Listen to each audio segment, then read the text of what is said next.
We built this house in 2007, and I treated it probably like most architects would as an opportunity to experiment, test out ideas that I had. And this is a project that's always had a pretty tight budget right from the start, and that shaped our design process. It meant spaces had to be small, spaces had to serve more than one purpose. We had to use oftentimes just off-the-shelf components. We used a lot of IKEA prefab furniture pieces, and of course, humble materials. And so we're 14 years in. It's not surprising that the kitchen needs updating. It's a high traffic space, and I definitely got a few things right the first time around, but I also learned some of the design decisions that I made, let's say for aesthetics, I learned pretty quickly why those were kind of bad ideas. I think designing and living in a place that you designed, you just can't help but become a better designer for it. So as we get into this refresh, every single project, it always begins with a few sketches to flesh out the ideas, and that's where we're going to start here.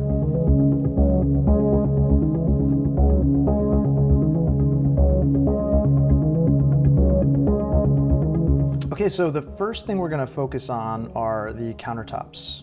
The countertops need to be refinished, sanded, possibly replaced, considering soapstone, but we're going to talk about all the options that you might consider for your countertops. These are IKEA butcher block. They've held up very well, but there are some places that are water damaged. So here's a specific spot right next to the sink. I have my dish drainer here, and this is just a bamboo rack.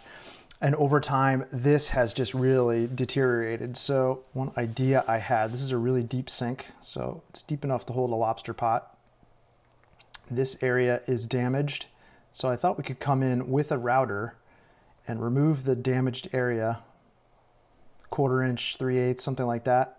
Remove this material and then either replace it with, say, a sloping stainless steel sheet, which then drains into the undermount sink here, or we have a silicone pad, or we just have a self-contained dish drainer. And one of the things I like about this, you've probably seen this trend lately where there are these sort of recessed rails on these new sinks. So if we look at the sink in plan like this, I thought if we could continue that recess into this area, which we're now depressing and removing that material, I wonder if we can start, using some of these implements like colanders for washing off our vegetables. And also this could be a cutting board here, which could move over the sink.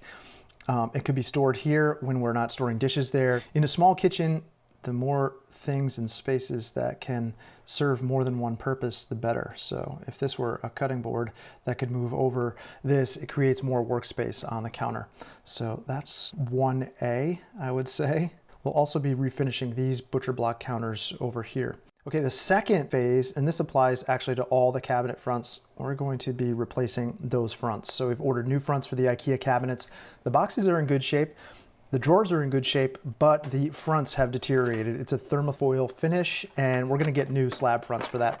Now, as part of that, let's just call this 2A. We're gonna be adding new drawer hardware and door hardware.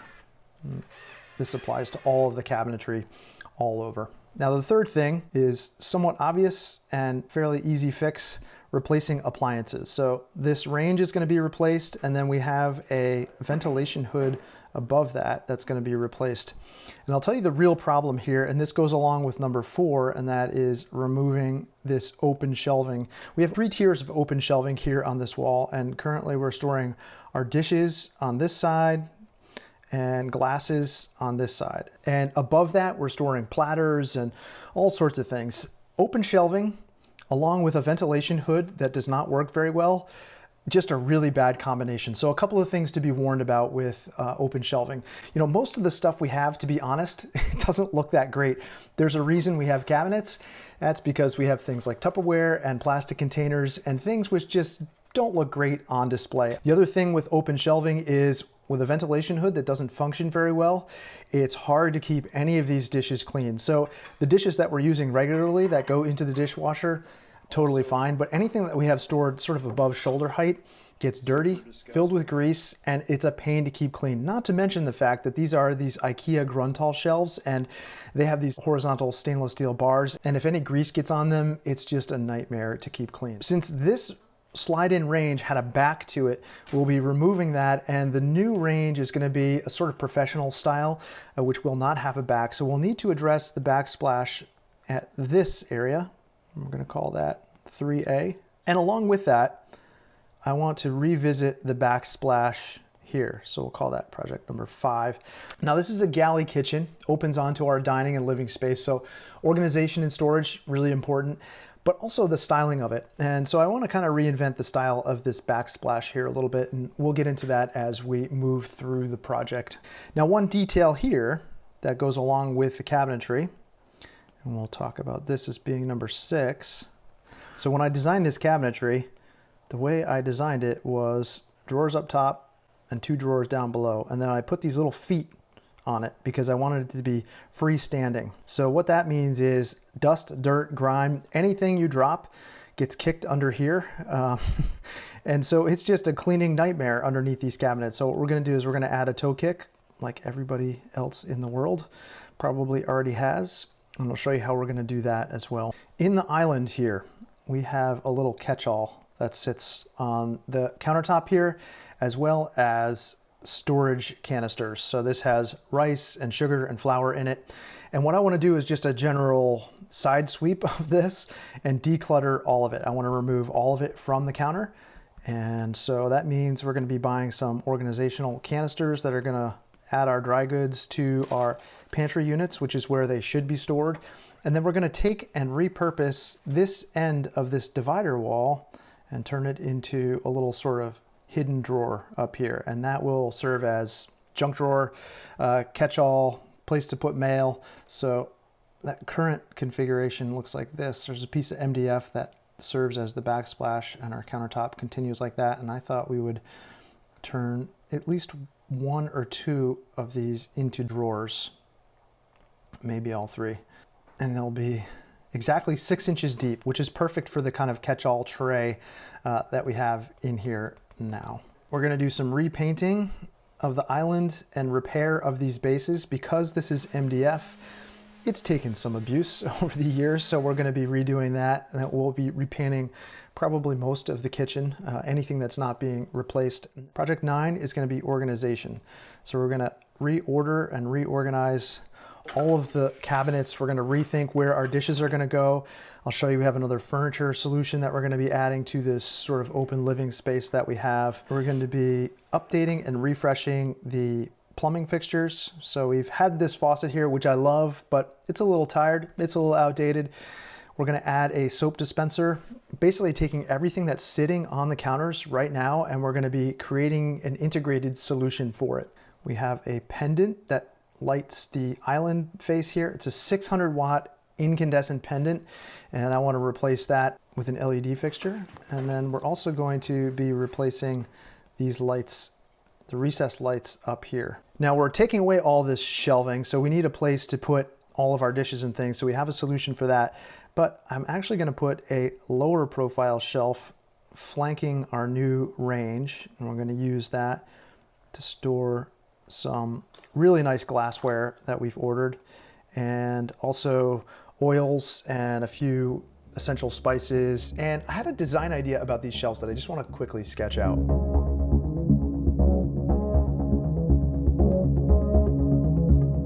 was wondering if we could actually add a wood accent in the belly of this shelf. So if we cut a section through here and look at the side of that shelf, it's actually a piece of metal that's shaped like this, mounted to the wall like that, and we have our backsplash coming down like this. And at the base, we have a reveal. We're always doing reveals here. So I was wondering if we could come back with an insert in here that is wood. That kind of brings it all level. I think this is like 1.5 inches. So that insert could actually be a piece of cherry, or it could be sort of matching butcher block in here. And this then gives us this kind of wood accent to match the countertop here. And as the light is coming down from above, it's kind of catching that wood accent, and then we can sort of store our, you know, nicer looking objects out here. It could be cooking oils and spices, but I was wondering if as part of that insert, so let's just say we're looking at these inserts, these could be kind of charcuterie boards. So we could do like a little finger hole here so you could pull them out at each end. Or we could do kind of these almost like routed little recesses to hold the actual glasses that we have. Or they could be almost like a, a tasting flight, that kind of thing. We could cut a channel in here for the full length of this. And then we could use that to store a tablet.